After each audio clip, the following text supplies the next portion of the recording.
SIR पे debate हुई, पता नहीं आप सब लोगों ने सुनी, लेकिन अगली 5 मिनट में मैं आपको एहसास कराना चाहता हूं कि देश में कुछ भी मांगने से नहीं मिला, हर एक चीज के लिए हमें संघर्ष करना पड़ा, छीनना पड़ा।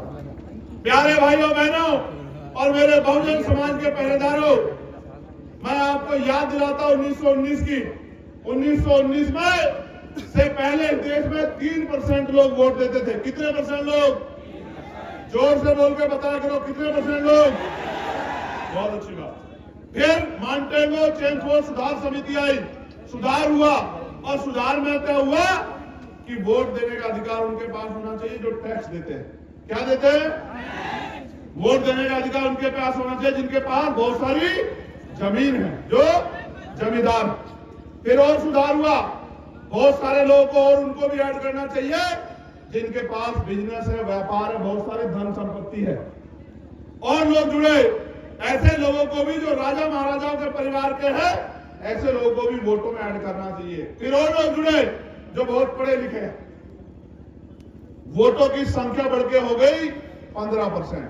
और मैं आपकी जानकारी के लिए बताना चाहता हूं, इस देश में जब इस देश की संख्या, भारत अंग्रेजों के गुलाम था, 30 करोड़ से ज्यादा थी, तब यहां 80 लाख लोग वोट करते थे। सुधार होने के बाद जब बाबा साहब अम्बेडकर ने इस बात को देखा, उन्होंने इस बात पर आपत्ति दर्ज कराई और पहली बार बहिष्कृत हितकारिणी महासभा के जरिए अपना मेमोरेंडम दिया कि हमारे देश में लोकतंत्र नहीं है, हम गुलामों के गुलाम हैं, कमजोर वर्ग के लोग, इसलिए वोटिंग राइट सबको मिलना चाहिए। फिर गोलमेज कॉन्फ्रेंस हुई, राउंड टेबल कॉन्फ्रेंस, और बाबा साहब अम्बेडकर ने तर्क के आधार पर अंग्रेजों के सामने इस बात को साबित किया कि जब तक अंतिम बालिग व्यक्ति को वोट का अधिकार नहीं मिलेगा, तब तक इस देश में लोकतंत्र फल फूल नहीं सकता है, तब तक लोकतंत्र स्थायी नहीं हो सकता है।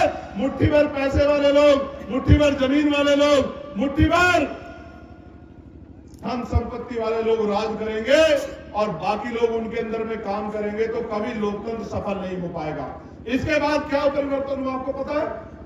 इसके बाद ये परिवर्तन हुआ कि कमजोर वर्गों को वोट का अधिकार मिला। मैं आपको और जानकारी देता हूं, उन 80 लाख वोटर में एक भी महिला नहीं थी, किसी भी धर्म की, किसी भी जाति की।